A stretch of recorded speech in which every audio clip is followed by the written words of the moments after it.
Usually I wait for Scott to get here. Scott coming in? Is Scott coming? No, he's not. Oh, checks. I got him. Perfect. Yeah. Sorry. All right. All right. Good morning. How's everybody this morning? So let's be prompt, start on time, work appointments, projects, and if you are going to be a little late, let's make sure we communicate. Nothing more frustrating when you're waiting, not hearing from somebody. So let's just keep that dialogue and continue to work together. Another 7 days without a recordable.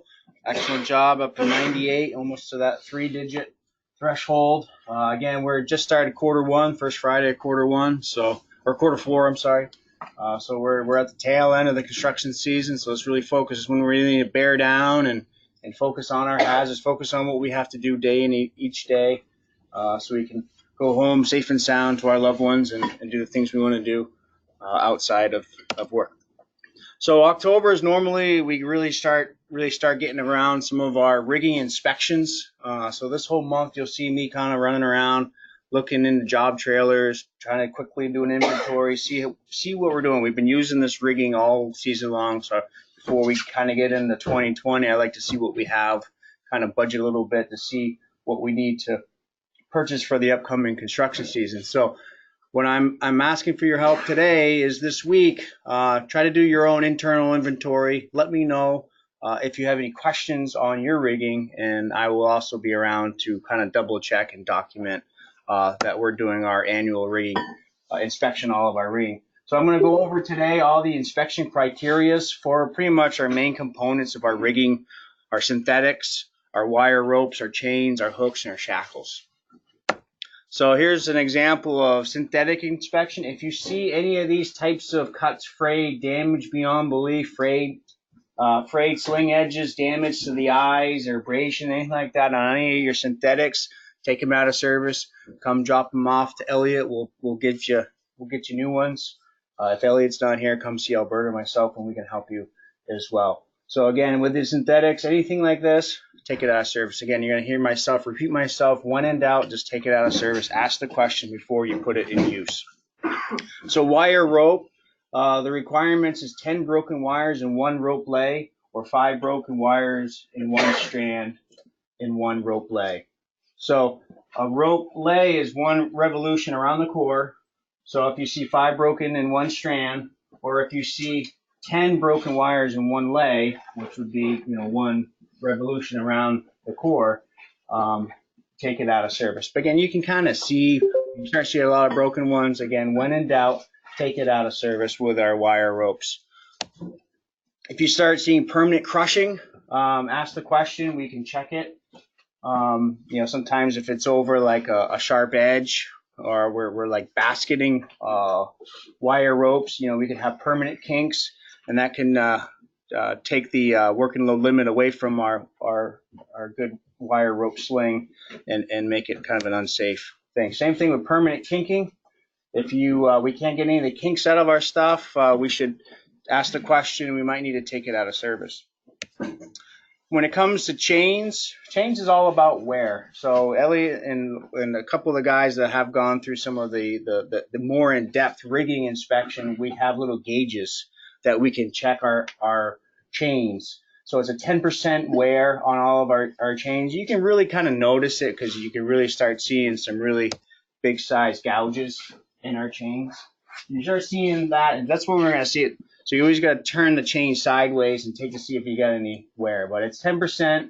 We have little gauges. I got a couple more. If anyone interested in doing their own chain inspection, I can give you some of these gauges. Really quick and handy to know if you're at that 10% wear on your chains. And then anything, look at our hooks, look for any twisting, gouging, anything that does not look like it's kind of like new condition. We want to take out our hooks. We can replace them if necessary, but for the most part, we'll just take the whole sling right out of commission and give you a new one. We're allowed about 10% max twist angle on our hooks. 10 degrees. 10 degrees, thanks, Ben.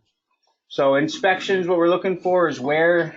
deformation, cracks, sharp nicks, anything like that. Check for wear and deformation, and check for twisting and check for cracks. Those are what we're looking for when it comes to all of our components, when not just our chain, but all of our hooks as well. And then with our shackles and clevies, really are the same thing, but it's again 10% wear. So really look at the body of the shackle. If you're seeing anything, cracks, a lot of wear, a lot of gouging, take it out of service, and then check for any. Make sure that bolt fits nice and tight. If a bolt does not fit nice and tight, we want to take that shackle out of service. We want to make sure that there's a good, nice threaded bolt with the shoulder of the bolt that hits to the shackle itself. So those are just the kind of all the inspection, everything that we do. We kind of sometimes we don't focus on the little things when it comes to our rigging. We just let's just go get what you need and get it. But this week let's really focus on our inspection. Go through your stuff. I will be around to go through it with you or help you through that process. So we make sure we are up to date on our annual inspection, but also we're not using anything that could potentially harm us and fail. Something that we're counting on does not fail while we're using out there in the field. So let's rig safe out there. We've been doing a lot of rigging this season. Let's continue the trend. But one of the main things is we're always inspect our stuff, do that safety check before we put any of this stuff into service. And then if there is a situation or a question, ask that question.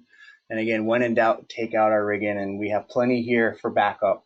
I'll be around with chains in my truck and slings in my truck to hopefully just swap you out. So there isn't, if I do take something out of service, you'll have what you need right away, and you won't be without the proper rigging out there in the field. Is there any questions? Okay. One comment I have is just try to take good care of the tags too. Yeah, that's important information. And if you can keep the tags in good shape, probably the lifting, the rigging will be in good shape too. Of course, it's hard when you have a 200-pound chain to be gentle, right? And some of those, 4-basket, 4-legged bridles and chains are very heavy. So announcements, PT 360 is going to be on site the 8th, Tuesday, so book ahead. And fuel cards, anything, old fuel cards are now totally expired. So if you don't have the new one, you better check with the accounting department. Otherwise, you won't be able to use the one you have.